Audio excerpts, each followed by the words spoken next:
essa generosidade possa expandir, ó Deus, e transbordar na vida das pessoas ao nosso redor, em o nome de Jesus, amém? Glória a Deus. Eu queria que você recebesse com muita alegria o homem mais lindo desta terra, o pastor Rafael. Obrigado pelos seus olhos cegos de amor. Você pode aplaudir o Senhor mais alto, Ele sim merece toda a honra, toda a glória. Aleluia. Quem está feliz nesse lugar, dá uma glória a Deus aí para eu saber que você está bem. Eu falei domingo passado, eu estava pregando à noite, e eu disse que eu não consigo uma igreja muito silenciosa. E no domingo foi um desafio muito grande para mim. Então, no Legacy, não me abandona, tá, gente? No domingo eu tenho que manter o equilíbrio. Falei miseravelmente.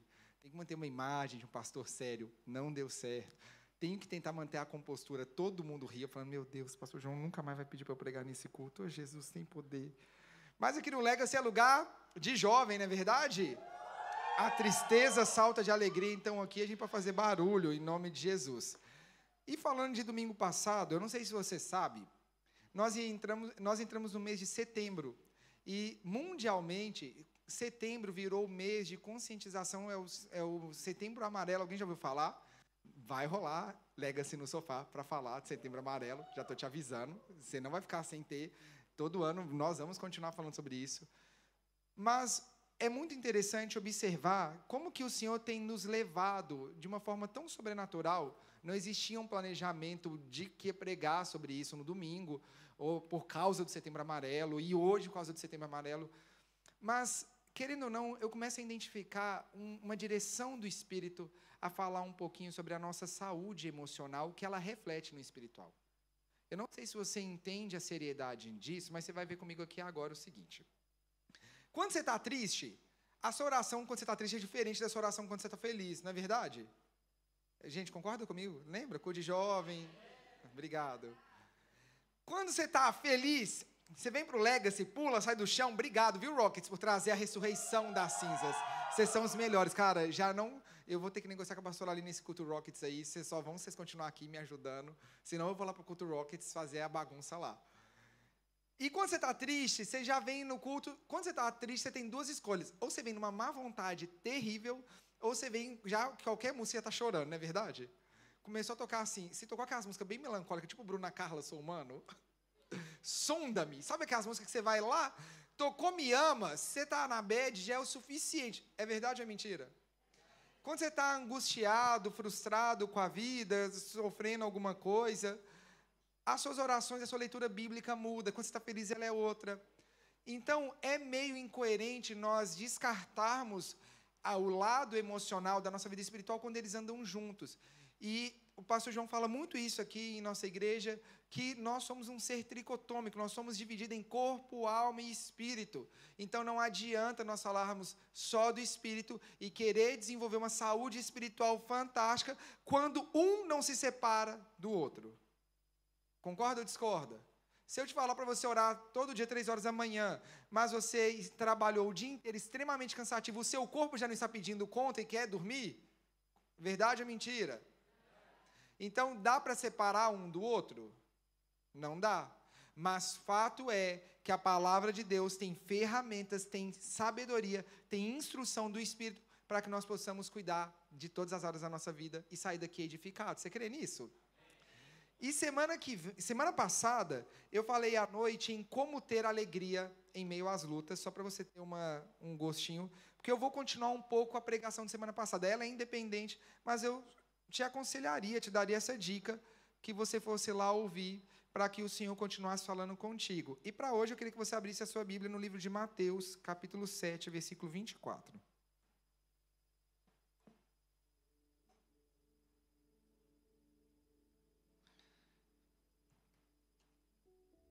Mateus 7, 24.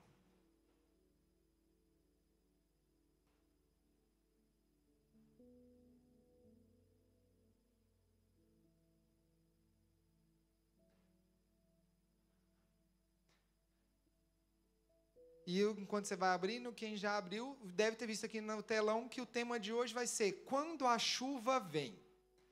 E aí vamos aqui pensar junto comigo. Nós estamos ainda tentando aproveitar o restinho do verão. Dia 21, acho que de setembro, acaba o verão. Mas eu não sei o que aconteceu, a primavera decidiu aparecer agora. Que a primavera era para ter chuva. Ela não choveu. Se vocês repararem, lembra que houve aquelas notícias de seca, os rios estavam muito baixos, não está tendo chuva. Não sei se vocês lembram disso, né? Todo ano a gente tem enfrentado isso. Era para a chuva ter vindo lá em abril. Abril, água mil, não é esse o ditado português? Abril teve água? Não teve. Não teve uma gota.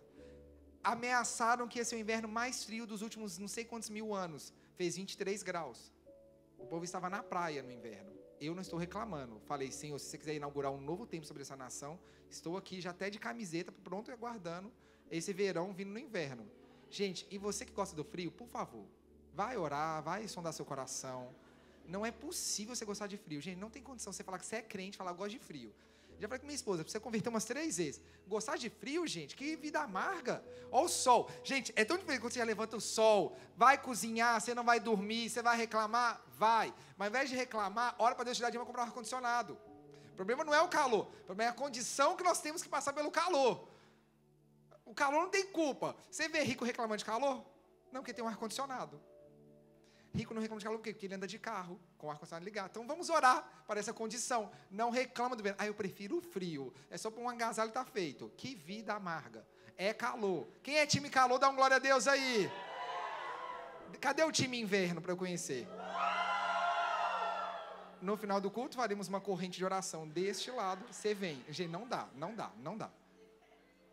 Eu não consigo te entender. Eu já tentei, fiz estudo de caso, não entendo. Para mim, ainda é uma área do coração que precisa de conhecer o Evangelho, que a Bíblia diz que ele é o sol da justiça. Não diz que ele é o inverno da justiça. Não tem nenhuma alusão que Jesus é o inverno. Não, ele é o sol, o fogo. Olha que alusões maravilhosas. E eu não sei se você reparou, nessa semana veio uma chuva que não era prevista. Não é comum no verão, não é verdade? As temperaturas caíram. Eu vi 19 graus essa semana. Nós vimos um inverno quente e estamos vendo um verão frio. Vocês repararam que esse verão não teve dias de um calor parecendo também assim, ó. É para você converter e imaginar como é que é o inferno. É você já pensar e falar, não quero inferno.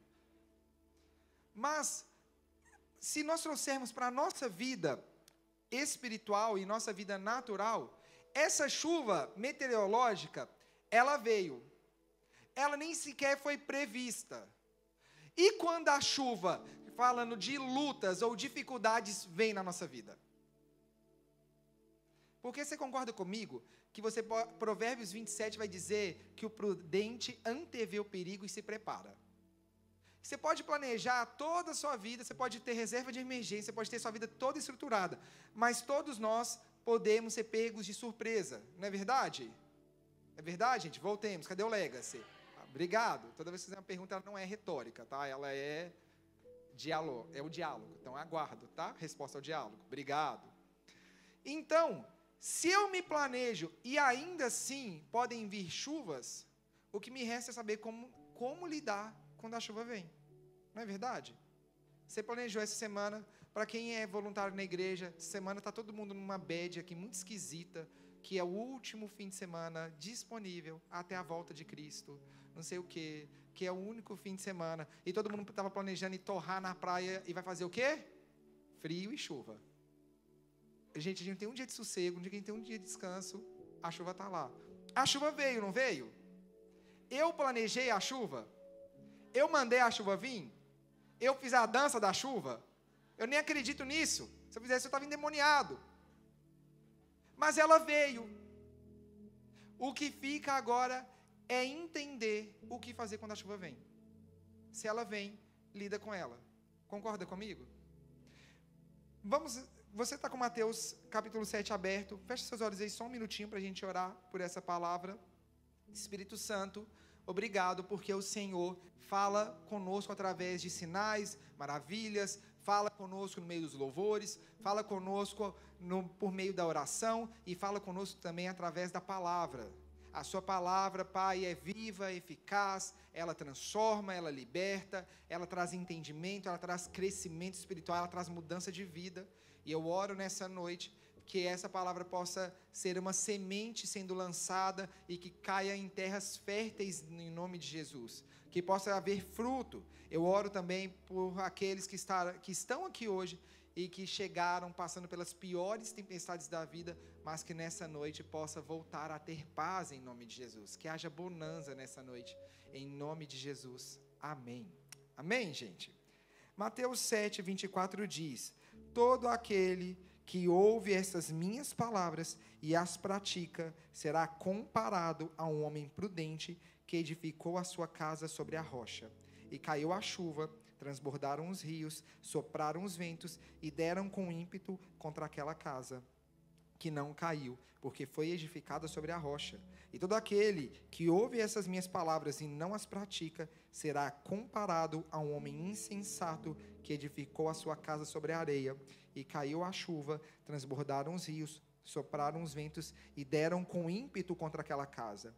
E ela desabou, sendo grande a sua ruína. Amém? Quando a gente lê esse texto, Jesus, ele é muito inteligente no seu discurso como um mestre. Jesus vai manifestar todos os dons dele, ele vai manifestar os dons ministeriais que nós chamamos hoje, apóstolo, profeta, pastor, evangelista e mestre. Jesus desempenha todos. E ele, como um mestre, ele sabe como ensinar. Melhor do que qualquer um, não vai existir na terra ninguém que compara a inteligência e a sabedoria de Cristo, já que ele é o próprio Deus, mas como ele pega conceitos difíceis e traduz para conceitos fáceis. Só desse texto, nós vamos conseguir extrair tanta riqueza, e repara que ele está pegando elementos simples: casa, areia, rocha e chuva. Acabou. E eu não sei se você entende a dimensão desse texto, mas Jesus, ele vai ter, Mateus capítulo 4, vai contar que Jesus jejua, e ele teve fome, e ele é tentado, e dali ele inicia o ministério dele, e vai começar o sermão da montanha. A partir de Mateus 5, ele vai começar o sermão da montanha. E esse é o último discurso. Logo no versículo 28, diz que ele encerra. Então, o primeiro discurso de Jesus, o início da formação, daquilo que ele anunciaria, a salvação, até chegar no ponto dele falar que quem quiser andar com ele tem que se negar e tomar a cruz. O mesmo Cristo que vai dar esse discurso tão pesado, é o mesmo que começa com questões mais palatáveis, mais fáceis de entender. É basicamente a mesma coisa que ele vai dizer lá no fim. Mas aqui, ninguém conhecia Jesus. Ninguém sabia quem Jesus era.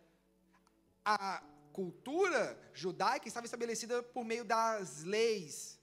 Da lei de Moisés e dos profetas e dos livros históricos. Quem é esse que diz ser filho de Deus? A gente olha com maus olhos para os fariseus, hoje com uma ótica de um Cristo ressurreto. Mas você consegue, não estou defendendo os fariseus, e nem os judeus, que naquela época tiveram esse comportamento, mas se coloca no lugar, vamos pensar em hoje. Nós todos aguardamos pela volta do Mestre, pela volta de Cristo, você concorda comigo? Só nisso tem discussão se vai ser pré-tribulacionista, meio da tribulação ou pós-tribulação. Nem nisso há acordo. Se hoje aparece um homem aqui, eu não vou falar de um homem barbudo, igual as imagens da Paixão de Cristo. Se aparece aqui um homem de cabeça raspada, ou aparece um homem louro, ou aparece um homem negro, você acreditaria que ele era Jesus? É difícil, concorda comigo? Você concorda comigo que eu me ponho nesse lugar pensando, cara, Jesus, quando o Senhor voltar, eu vou reconhecer o Senhor, ou vou ser um doido que vou falar, não é Jesus? Ou pior, ainda existirão falsos mestres, falsos messias no meio do caminho. Então é no mínimo para a gente entender o que Cristo está querendo dizer aqui. E esse contexto histórico bem delicado. E por isso que ele tinha que falar com um povo que era tão novinho na fé. Quando ele começa o discurso, ele vai então falar que ele quer comparar o homem que ouve a palavra. Todos nós estamos aqui hoje ouvindo da palavra de Deus, amém? E eu acredito, a não ser que você nunca tenha entrado em uma igreja, nunca tenha tido um amigo cristão, se você é essa pessoa, hoje é a primeira vez que você está ouvindo a palavra, glória a Deus por isso, que ela gere fruto na sua vida, mas todos nós, ou a grande maioria, já houve algum contato com a palavra de Deus, verdade ou mentira? Então, a gente já começa a observar que esse texto vai dizer que é um grupo de pessoas que ouviram as palavras naquele caso, as palavras de Cristo, que começou em Mateus 5, falando, bem-aventurados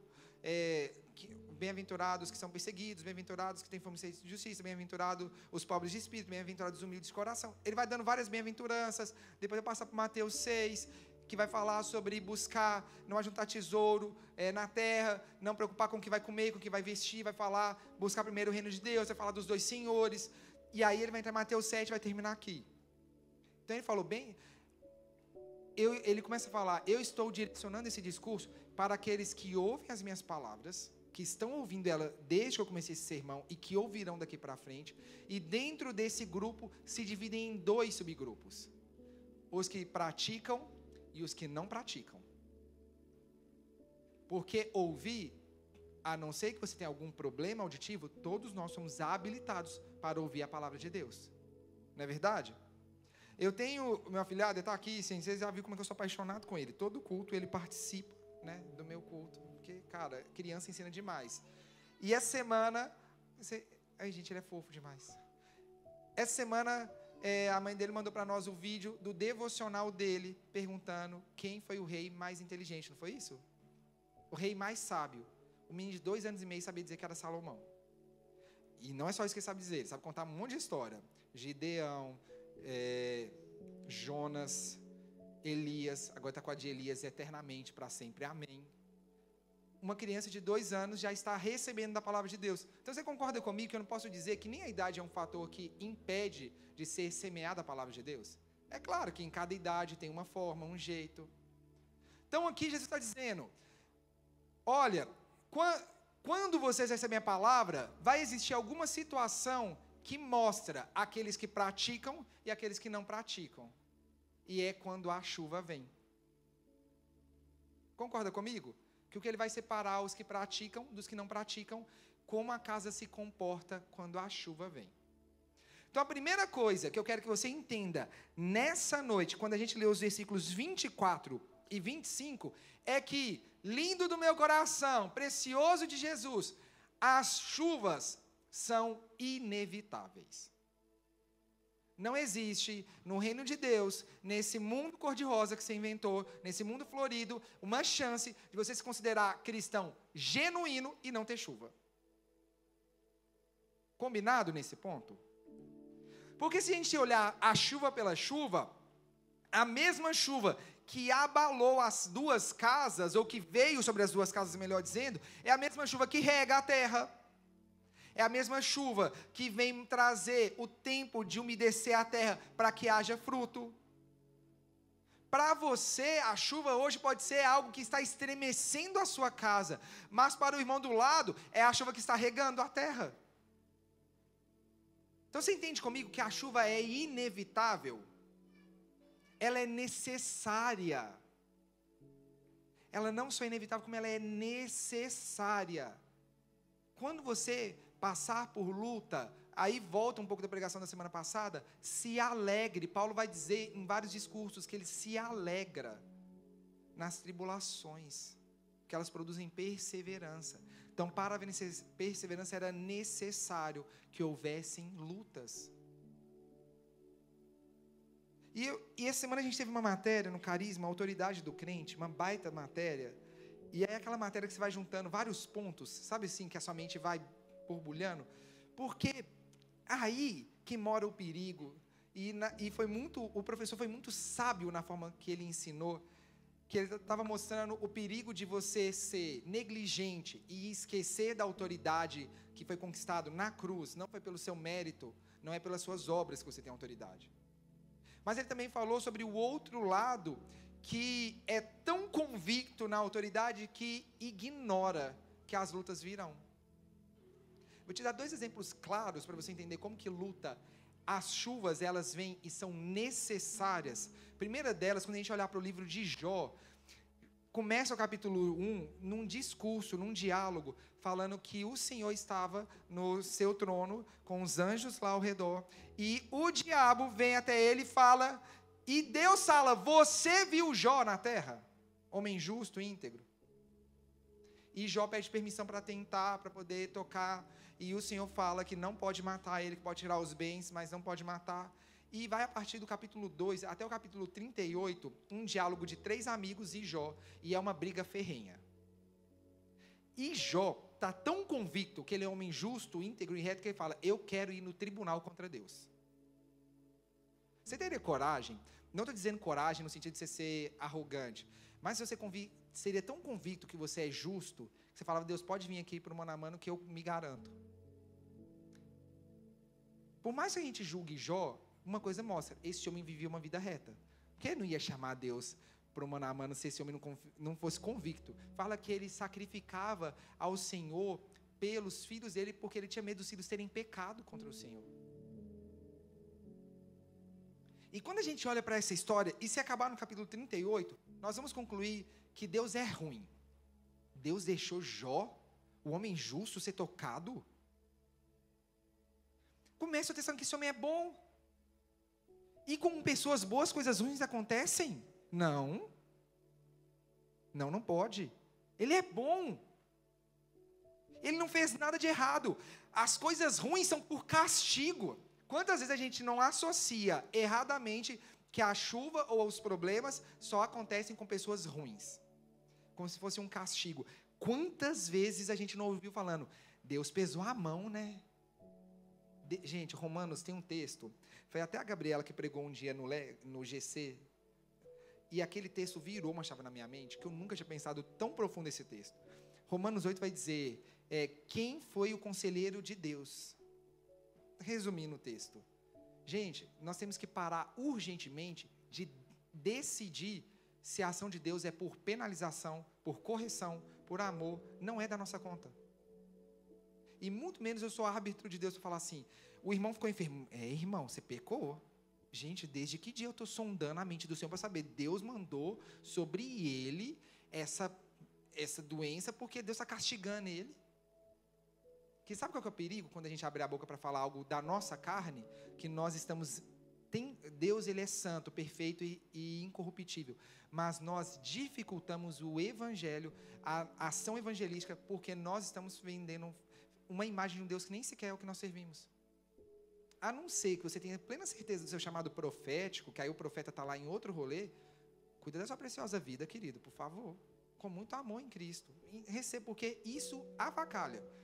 Só a galera aqui que faz acompanhamento, aconselhamento pastoral, sabe como que é desafiador entrar para dentro do gabinete e ter que desconstruir uma série de sofismas relacionado como se as tribulações fossem culpa, que você é culpado, que você não sei o que você não sei o que lá.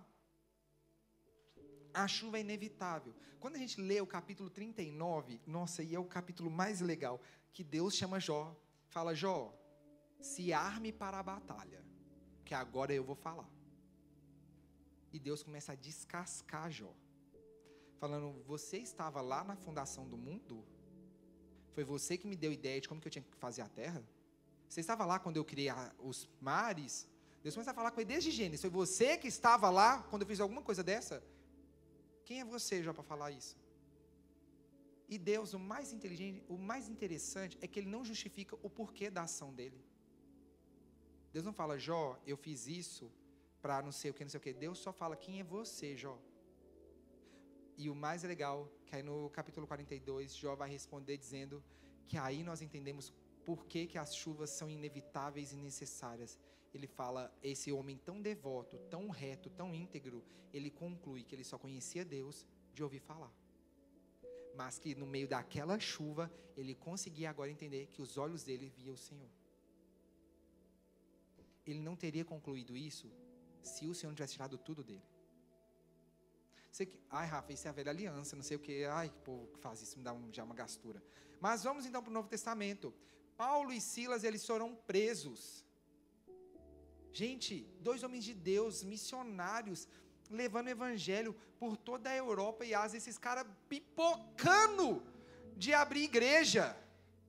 Acredita-se que no fim do ministério de Paulo, haviam 500 mil cristãos convertidos através do ministério dele. 500 mil de pessoas, a gente não consegue evangelizar nem meia dúzia. Deus deixou Paulo ser preso? Não, está errado. Não, mas Paulo errou, tenho certeza que se Paulo tivesse obedecido à lei, não tinha sido preso. Ah, mas Paulo não obedeceu. A culpa é de Paulo. E Paulo vai preso. Gente, esse texto é maravilhoso. Que eles começam no meio dessa prisão. Gente, eles não sabiam que eles iam sair da prisão. A gente lê a história, pensa na história, acabou bem, que lindo, ele saiu.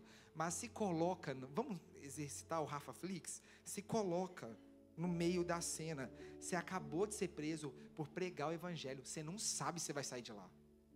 E hoje em dia, gente, prisão é super de boa, né? Entre aspas, mas nós estamos falando naquela época que eles eram tratados com açoites. E era aqueles açoites com uns ferrinhos na ponta para pegar, cravar e arrancar pedaços de carne. Não era só chicotada. Se fosse já estava ruim, mas não era para doer mais. E eles começam no meio desse caos inteiro, sem saber se ia sobreviver, eles começam a louvar o Senhor. E a gente não consegue nem louvar no culto. E fala que depois de um tempo daquele louvor, gente, só queria saber qual que foi o cântico que foi cantado, cara, só queria saber isso. Mas eles começam a louvar o Senhor, não sei o que eles estavam cantando, não sei se foi algum salmo, não sei se o que era. Eu sei que de repente as cadeias caem. E pasmem, eles tinham a oportunidade de ouro de ter fugido.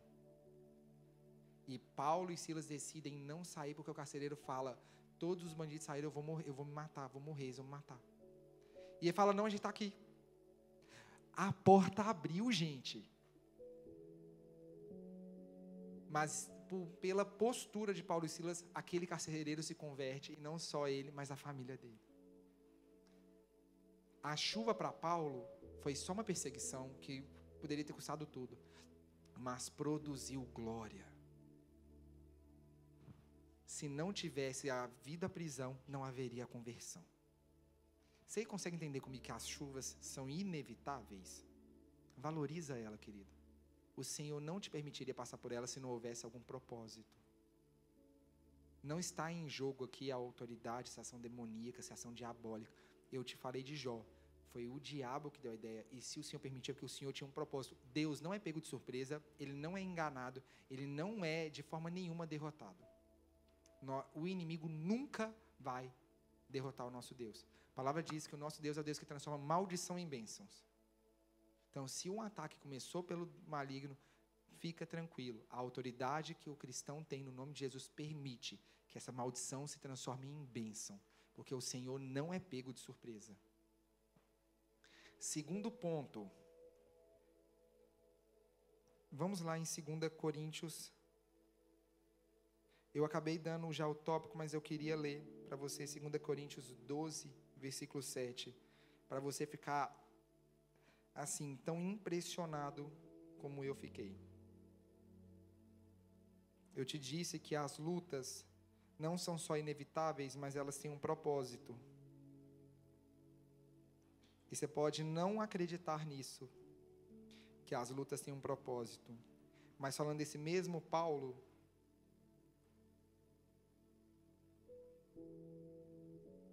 e desculpa, eu só te falei errado, é 2 Coríntios 12, versículo 7.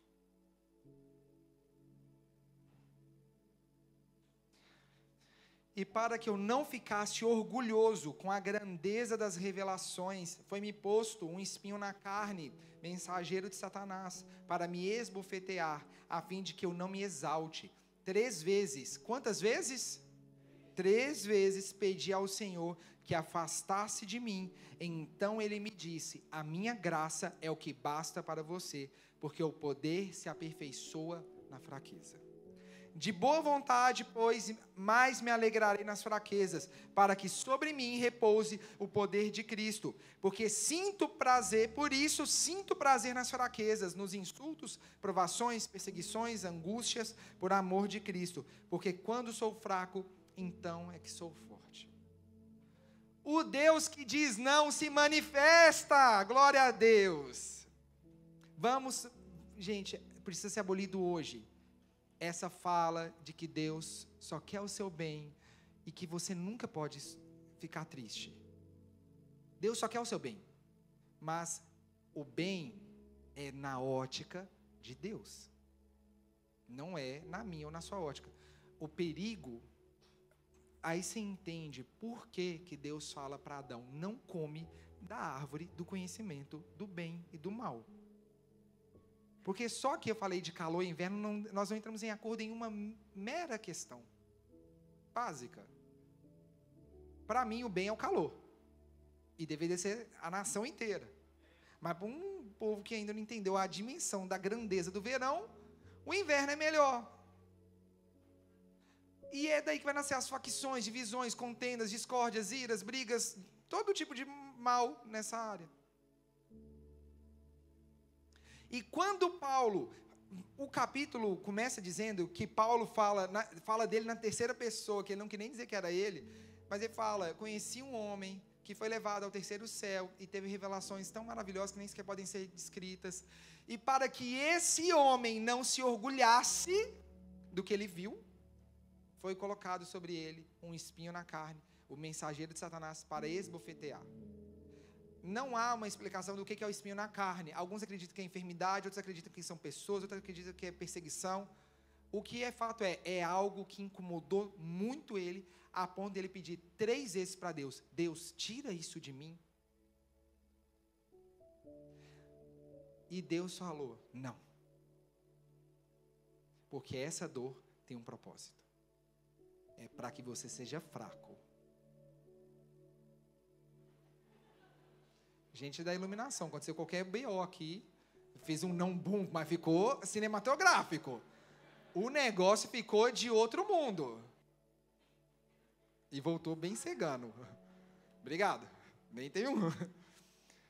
E o Deus que ama o mundo de tal maneira decidiu que na vida de Paulo era melhor ele continuar com o espinho na carne do que ele ter a vida curada, se fosse uma enfermidade, seja o perseguidor fugindo. Porque o Senhor falou, é nessa fraqueza que eu vou aperfeiçoar o meu poder.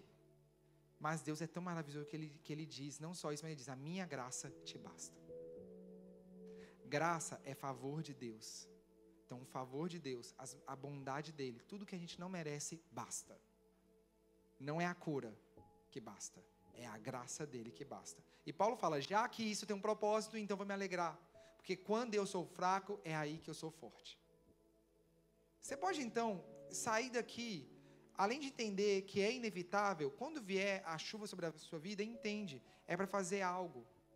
Para de quebrar a cabeça. Paulo pediu 3 vezes, Deus não mudou de ideia. Deus não podia ter respondido na primeira vez? Não podia, gente? O propósito de Deus não ia ser alterado, porque Paulo decidiu estar no propósito de Deus. Se você decide ser o homem que ouve a palavra e pratica, aceita a vontade dele. Não é a sua. Tem um monte de coisa que eu pedi para Deus que ele não me deu na hora que eu quis, ou não me deu, ou deu 30 anos depois. Esse é o Deus que a gente serve. Ele é Deus, ele vê toda a história. O passado, o presente e o futuro passam diante dos olhos dele. Eu não consigo nem ver, gente, se vai chover amanhã. Fala que vai chover, do nada abre um sol aí, estou crendo nisso, ô Senhor, essa é a oração do teu filho, obrigado. E a galera do verão diz um amém. Amém. Se amanhã abrir um sol de verão, você sabe quem foi o povo que clamou nessa madrugada? Agora, se fizer frio e chover, a gente já sabe quem são os responsáveis, tá? A gente sabe quem foi. Terceiro ponto, e aí sim a gente vê aqui que onde você está determina o fim da história. Quando eu lia, toda vez que eu lia esse texto, gente, eu sempre fui muito curioso da Bíblia, sabe assim? Sempre fui muito... E eu, desde novo, eu converti com 12 anos, e eu sempre tive essa coisa de pensar como é que era na história. E eu falei, Jesus é muito inteligente. Você tem dúvida disso? Ele é muito inteligente. E quando eu ouvi essa história, eu nunca dei muito crédito para ela, porque eu achava ela meio infantil, no sentido assim, construiu a casa na rocha, isso é o legal. E vem um povo e construiu na areia. Gente, ninguém com um pingo de bom senso ia construir uma casa em cima da areia. E eu nunca entendi a dimensão desse texto. Nunca tinha entendido até agora, quando eu estava estudando isso, que fez um blum, assim. Gente, Bíblia de estudo é maravilhoso, cara. Vai na Seara e compra uma Bíblia de estudo, não perde tempo, não. Ah, mas a minha não fala isso. Pois é, eu li um monte que não tinha. Compra um monte e faz igual eu. Seja o louco da Bíblia de estudo, e Bíblia de estudo nunca é demais. Aí você abre as 30, assim, para ler um texto e gasta 3 anos. Tá tudo certo. E eu nunca consegui entender, falar, Deus, gente, já falei com Deus, falei, Deus, não faz sentido. Ninguém ia construir uma casa na areia. Gente, você já tentou andar na areia da praia? Já tentou correr na areia da praia? Que luta que é? Você constrói castelinho de areia, vem a maré e leva. Então, você quando olha para mim, não parece tipo estranho? A gente olha para esse texto, graças a Deus, a gente consegue extrair a raiz do texto, que é alguém que está firme e alguém que está fraco. Mas agora, a sua mente vai explodir comigo, só, pum. Você já sabia disso, que o Senhor te abençoe, que você não compartilhou isso com a gente. Eu vou até ler aqui, que eu tirei foto. Esse estudo eu tirei da Bíblia de Estudo do NAA. Cadê aqui? Tururu, tururu. Só para eu não... Durante os meses quentes do verão, a areia ao redor do mar da Galileia ficava dura na superfície. Mas um construtor prudente sabia que necessitava cavar muitos metros abaixo da superfície até a rocha, a fim de estabelecer fundamentos para a sua casa. Ou seja, quando eles construíram a casa sobre a rocha ou sobre a areia, parecia que aquilo era rocha. Aí faz sentido, porque não tem como. Gente, não tem como você construir uma casa em cima de uma areia. Você entende comigo que não tem como? Só tem como se aquela areia parecer rocha. E aí faz sentido que o texto vai dizer, daqueles que praticam e que não praticam, está relacionado a quão profundo eles tiveram a capacidade de firmar sua vida. Porque por cima os dois tinham areia por cima. Os dois construíram no mesmo lugar. A diferença é que o que construiu na rocha foi mais fundo. E por isso ele não deixou que a casa fosse abalada. Entende isso hoje para ficar tão somente explodir. Cara, não existe culto o bastante que vai te fazer aprofundar na palavra de Deus se você não se dispor a buscar o Senhor. Tudo que vocês recebem em um culto é muito superficial. Você entende comigo que esse discurso, essa pregação aqui, eu estou falando aqui para 150 pessoas. Eu tenho criança, eu tenho pré-adolescente, eu tenho adolescente, eu tenho jovem, eu tenho adulto, eu tenho a melhor idade aqui bombando. Nesse grupo, eu ainda tenho gente que é nem convertido, é semi-convertido, tem essa nova categoria, né, semi-convertido. Está indeciso, né, se converte, se não converte. Tem o novo convertido, eu tenho galera de 1 ano, de 3 anos, 5 anos, de 10 anos. A galera de 15 anos de conversão já vai falar, cara, que palavra rasa para mim, e vai ser. Para a galera que é semi-convertida, se calhar hoje fala, bum!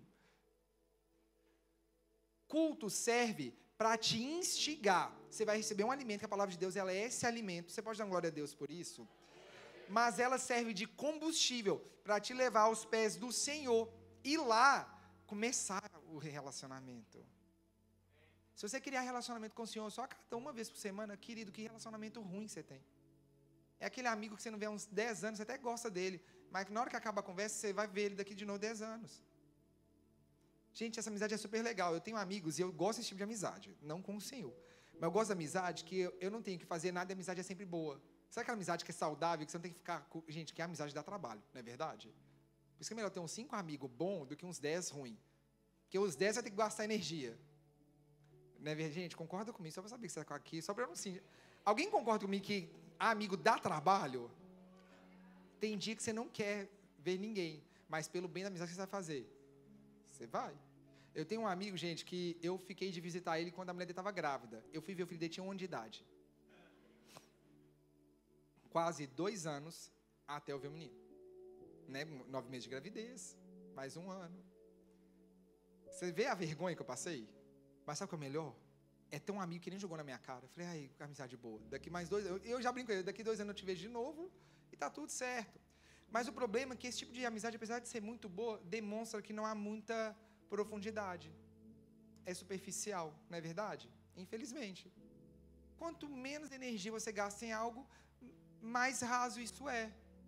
Diferentemente do casamento. Eu estou com minha esposa todo dia.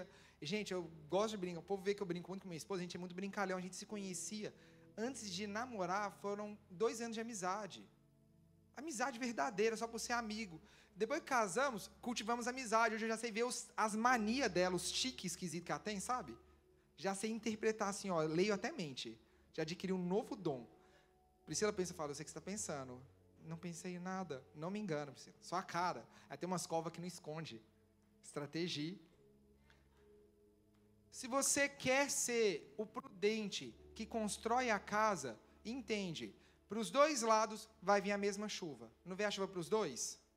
A palavra de Deus veio para os dois. Concorda?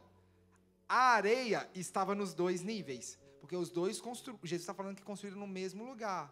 A rocha estava debaixo da areia. Se você quer ser a pessoa que vai sair desse culto hoje e não vai ser abalado, você precisa ir mais profundo do que você já foi. E aí você precisa fazer um momento agora de reflexão e pensar. Se eu já abandonei os caminhos do Senhor, ou se eu sou muito inconstante, quão profunda a minha vida com Deus está. E vida com Deus é ouvir e praticar. Que foi isso que Jesus não disse, aquele que ouve as minhas palavras. Ele diz, aquele que ouve as minhas palavras e pratica. Se eu li na palavra de Deus que eu não posso ter palavras torpes, então eu preciso, a partir daquele dia, praticar esse princípio bíblico. E não posso ter palavras torpes, palavras feias, palavras sujas. Se eu aprendi que eu não posso adulterar, eu preciso, então, aplicar isso. Se eu venho para o culto e acabei de ouvir que eu preciso ouvir a palavra de Deus e praticar, então, a partir de agora, eu vou praticar. Se eu vou vir no domingo, pastor Ricardo Botelho vai falar, seja lá sobre o que for, o fogo do céu que desceu e consumiu os profetas de Baal. Então, eu preciso sair daqui entendendo que, no mínimo, quando eu ver o inimigo, há um fogo do céu que desce e consome as obras do inimigo. Eu não posso mais estar no patamar de ouvir e não praticar, porque isso é superficial, e vai vir a chuva, e você vai cair. Você vai cair, querido. Não estou te jogando praga, não existe isso. O que eu estou te avisando é um fato bíblico. Quem não vai profundo, cai. Porque não é que é construído num lugar diferente, é isso que a gente tem que desconstruir. A rocha não está num lugar diferente da areia. Ela está debaixo, porque a areia parecia rocha. Você vai ouvir um monte de asneira parecendo palavra de Deus, mas investiga. Você vai ouvir um monte de coisa que parece rocha.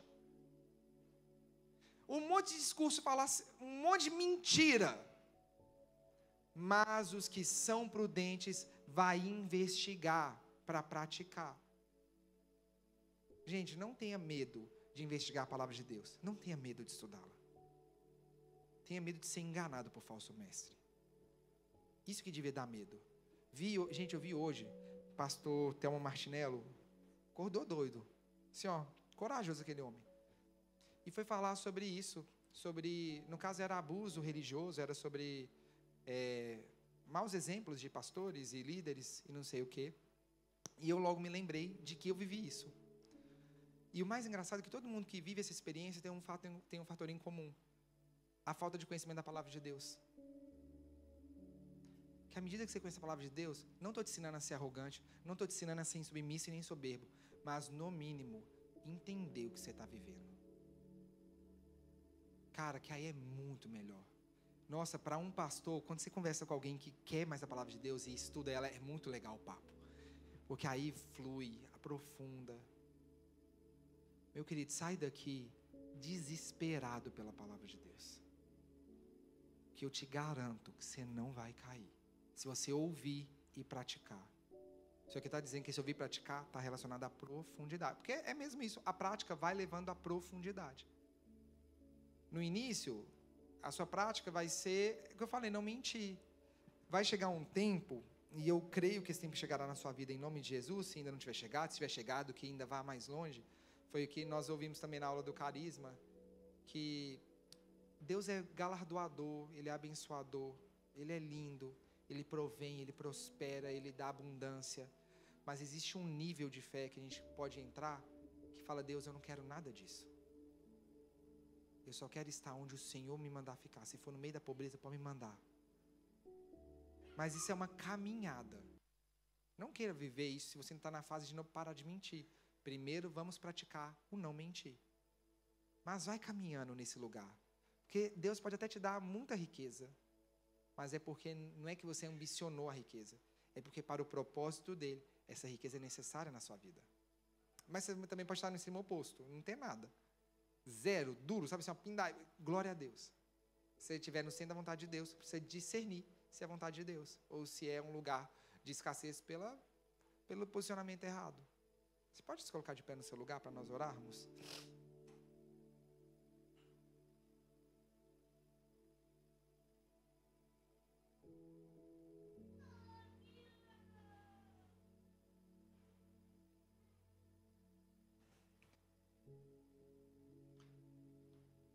Essa é uma noite de alinhamento e de posicionamento no Senhor. De nós sairmos daqui dizendo isso: Pai, a sua graça me basta. Ela me basta e o seu poder se aperfeiçoa na minha fraqueza. Queria que você fechasse os seus olhos e por um instante, por um momento, antes de nós sequer orarmos, eu queria que você primeiro se examinasse. Passa a sua vida agora num raio-x e começa a discernir diante da chuva como você tem se portado. Diante das lutas, qual é a sua reação? É a reação da alegria, como Paulo orienta, me alegro então nas tribulações? Ou você se porta mal, briga, reclama, murmura contra o Senhor? Os problemas repetem com frequência na sua vida a mesma situação? Você está sempre caindo na mesma área? Ou você já está no grupo de pessoas que, lamentavelmente, abandonaram os caminhos do Senhor pelas paixões desse mundo ou pelas frustrações também? Ou você é do grupo de pessoas que nem sequer conhecia Cristo, mas nessa noite é a noite de recomeço na sua vida para você viver a profundidade do conhecimento da palavra de Deus, da vida com o Senhor. Vai se sondando aí, começa a deixar que o Senhor vai te levando.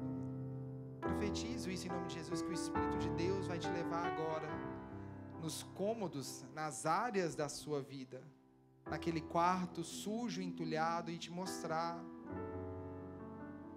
a fraqueza. Ele vai te mostrar se a sua vida já está firmada na rocha ou se ela ainda está no nível da areia. Espírito Santo, revela-nos a dimensão dessa busca ao Senhor. Espírito Santo de Deus, o Senhor tem liberdade, o Senhor tem o direito e o poder e a permissão de vir com a luz do Senhor agora e nos confrontar e mostrar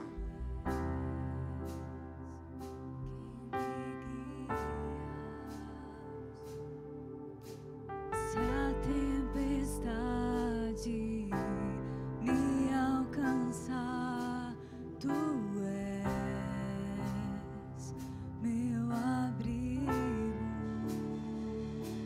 Se o mar me submergir, a tua mão me traz à tona pra respirar e me faz andar sobre as águas.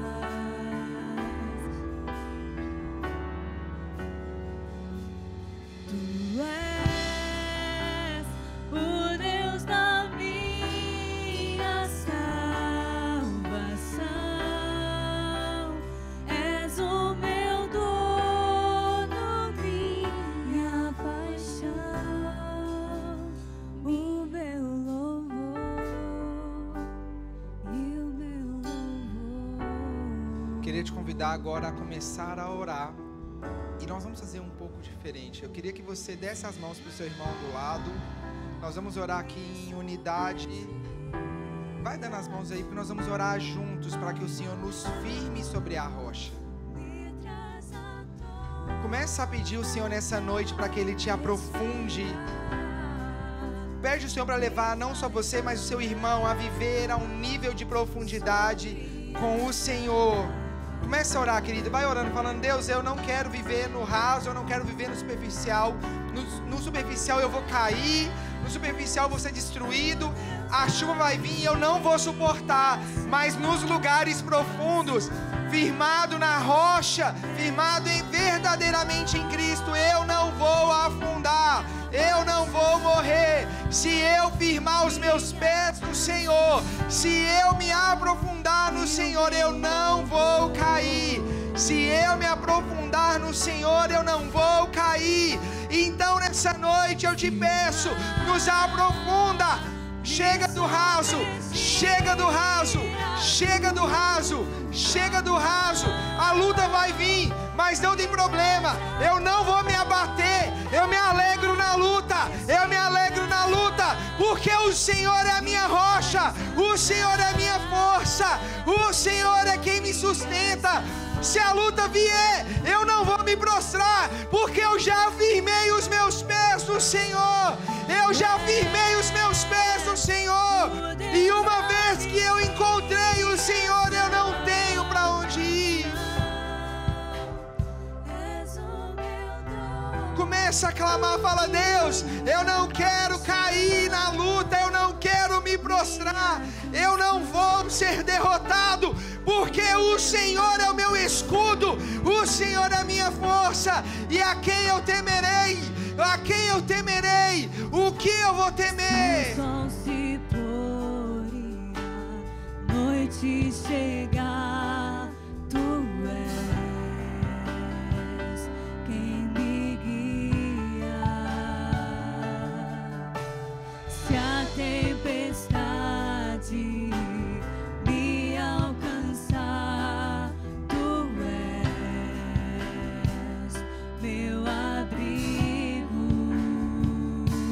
Se o mar me submergir, a tua mão me traz à tona pra respirar e me faz andar sobre as águas.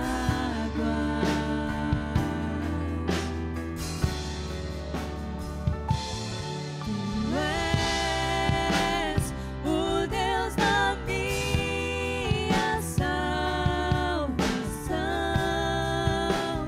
és o meu dono, minha paixão, minha canção e o meu louvor. Será que você pode declarar: se o mar, sua igreja?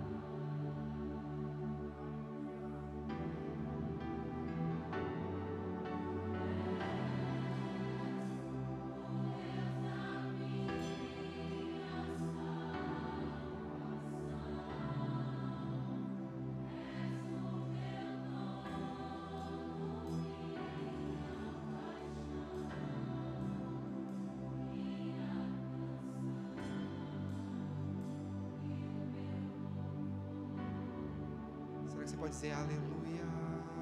Senhor é santo, santo, santo.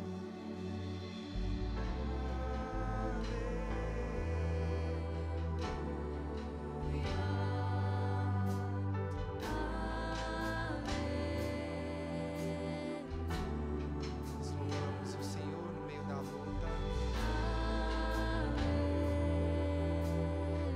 Nós louvamos o Senhor, Pai. O nosso aleluia nunca vai acabar. Nosso aleluia nunca vai acabar. Declare aleluia.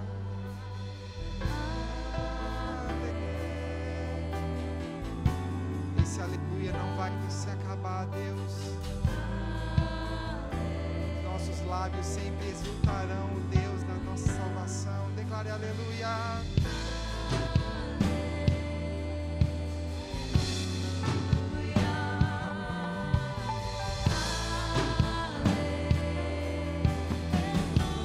Declare aleluia.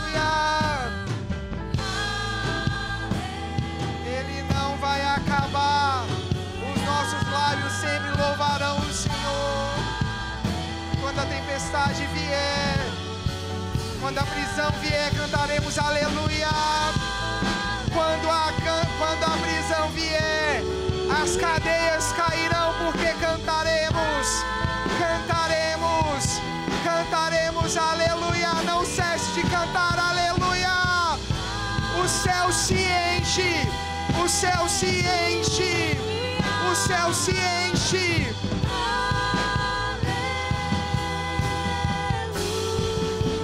O céu se enche.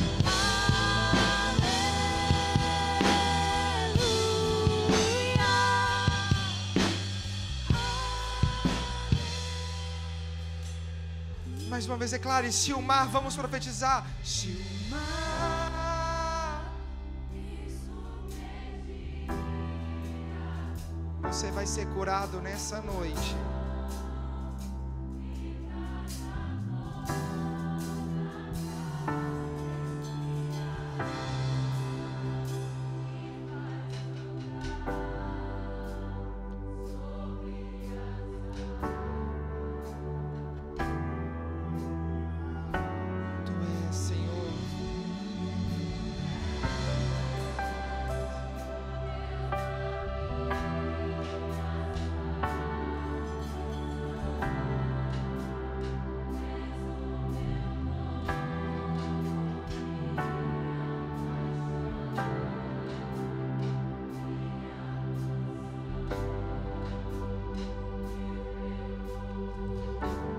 Ainda com seus olhos fechados, nós precisamos ainda levar para um novo momento esse culto de libertação, cura, restauração.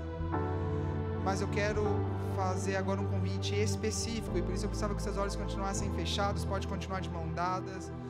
Eu queria saber quem nessa noite estava longe dos caminhos do Senhor e quer voltar para o Senhor.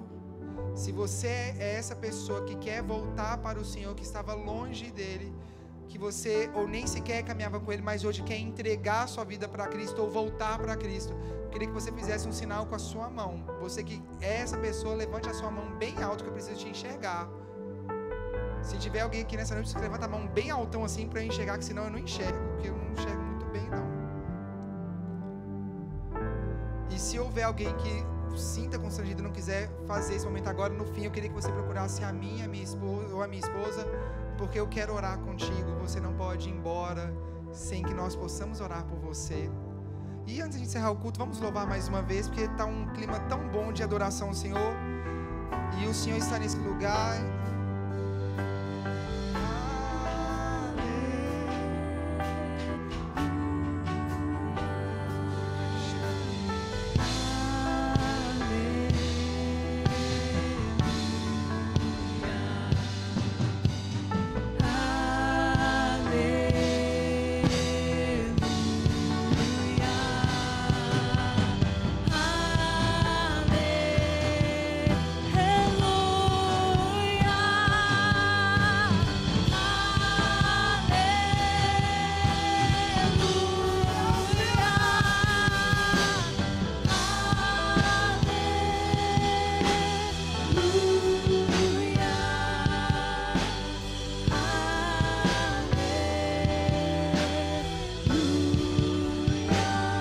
Aplaude o Senhor, dá um glória a Deus, começa a dizer palavras de louvor. Santo, o Senhor é poderoso, aleluia, aleluia, aleluia, aleluia. A Ti toda a honra, a Ti toda a glória, a Ti todo o louvor, a Ti o poder pelos séculos dos séculos. O Senhor é Deus, só o Senhor é Deus, só o Senhor é Deus, aleluia.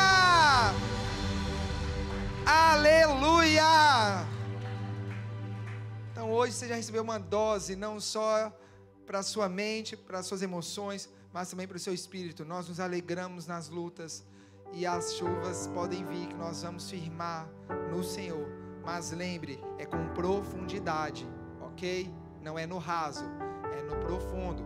E se você precisa de ajuda para se aprofundar no Senhor, não deixe de procurar algum tipo de ajuda em nossa igreja. GC, estudo bíblico, reunião de oração, aconselhamento pastoral.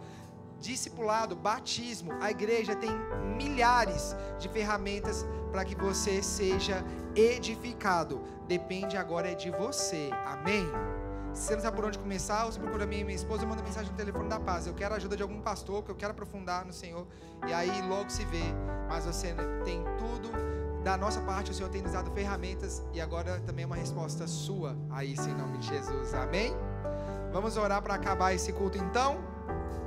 Deus, obrigado por esse culto tão especial, tão sobrenatural. O Senhor fez grandes coisas e por isso estamos alegres. O Senhor é sempre bom. Aleluia, Deus, nós te louvamos por isso. Nos guarda, volta para casa, guarda os que já estão em casa, livra-nos de todo tipo de mal em nome de Jesus.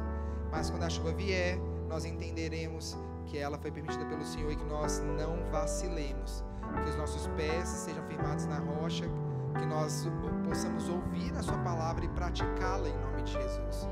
Pai, em nome de Jesus, queremos ter mais intimidade contigo. Nos leva a esse nível de intimidade, em nome de Jesus. Usa a vida do irmão, usa a vida uns dos outros, para que possamos juntos em comunhão sermos edificados em nome de Jesus. Amém. Amém. Que o Senhor te leve em paz para casa e para o nosso café. Aplaude o Senhor. Nosso culto continua aqui no Lagoinha Coffee.